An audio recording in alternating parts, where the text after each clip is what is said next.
My name's Çağdaş Canbolat.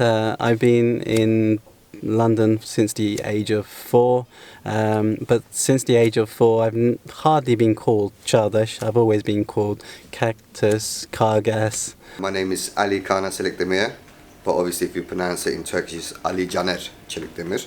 I have seen all the versions over the year of my name. I always get a phone call and they say, "Oh, hello, could I speak to Cactus?" Even though when I start the conversation saying, "Hi, this is Çağdaş," they'll say, "Oh no, I'm looking for Cactus." I guess the worst one will be instead of Gültekin, I had a Chinese boss and he used to call me Gülchicken, which wasn't brilliant, I guess.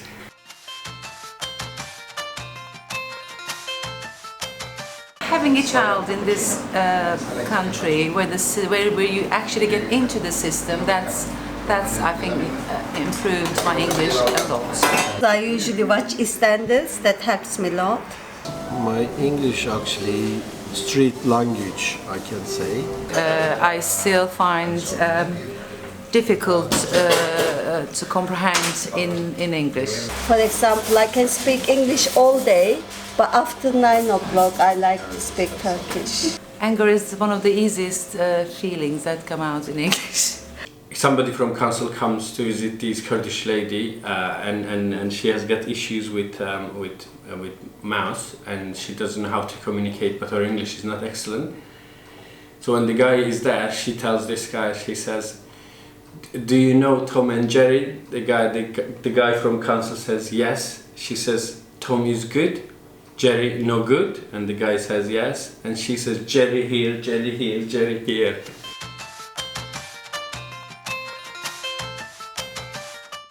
It doesn't come to my mind straight away, but there are a few words I know that I get to be corrected by my daughter a few times, and she says that I still get it wrong. So Sometimes I'm thinking, my pronunciation or their understanding. I think for us, for the people from Turkey, we have issues with th. Like, you don't say I think, we say I think. I can't say 3 and 3.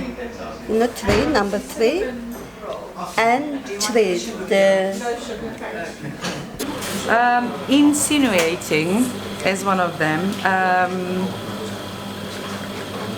Petulance. Petulance.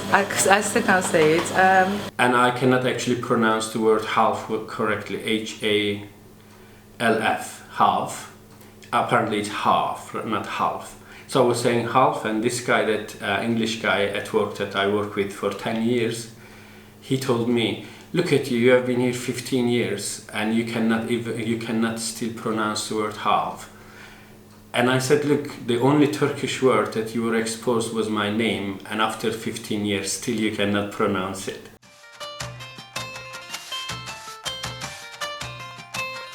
It was a bit of a difficult experience for me, especially coming to this country from a very young age. I was 7 years old. Everybody speaks a language you've never heard of. This was quite a bit of a nightmare. Another Turkish kid that's already was born and bred here, and he will say to somebody else talking to you in English, he'll say, "Oh, he's cussing your mum."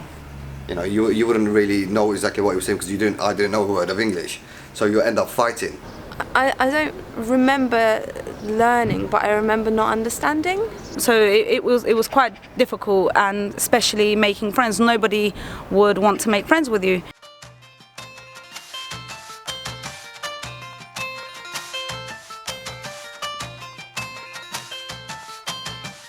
So when we were learning, obviously our parents will take us to, I don't know, like a doctor's appointment, and you sit down and you try to translate anyway. Growing up, my brother and I did all of the translating for our mum and dad all the time, and we wrote all of our school letters, we did all of our own forms, we did all the social services applications, we did everything, and all of the bills were in my name. I would ask the GP to explain to me what that actually meant, and then I would translate to my mum. My mum would be like, "Oh, you go to school, you should know the words.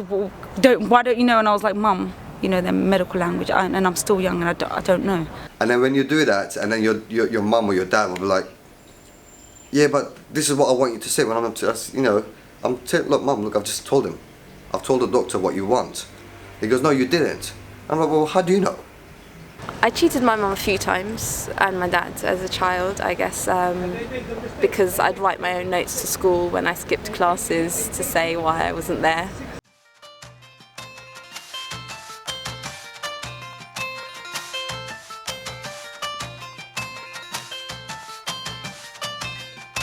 I wouldn't say there isn't a language barrier, obviously, because I speak fluent, but I think there's a cultural barrier. She doesn't understand, and my parents don't understand what I want out of life, the way I want to live. The problem they have is they've stuck in their own community. They don't explore out of their community to learn anything. And obviously when they've got kids, they rely on their kids for translations, and obviously the kids are not going to be there all the time. So my mum never really learned English. It's a traditional way of life, so she spent a lot of it at home or working in the factory with my dad. Well, I speak to her. I try to speak to her in Turkish in order to make sure that she understands and speaks, because I think her only Turkish contact is me now. I think my parents and their generation were really brave. Really, really brave. I mean, they left everything behind. If they had learnt English in the way that we speak now, I think our communication skills would have been much better, and I think it would have made both lives easier. But that doesn't stop the fact that, you know, they failed to catch up with how society changed, and I don't think they're as progressive as they could have been, because they've always been treated as second-class citizens.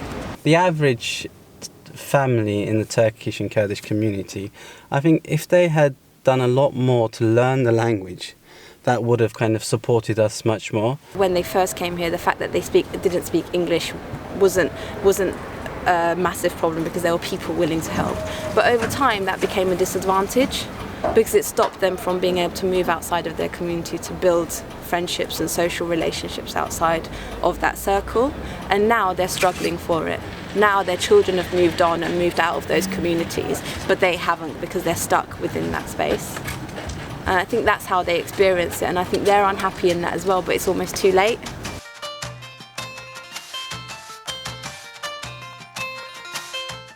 The Turkish-speaking Çınar is very Turkish Kurdish.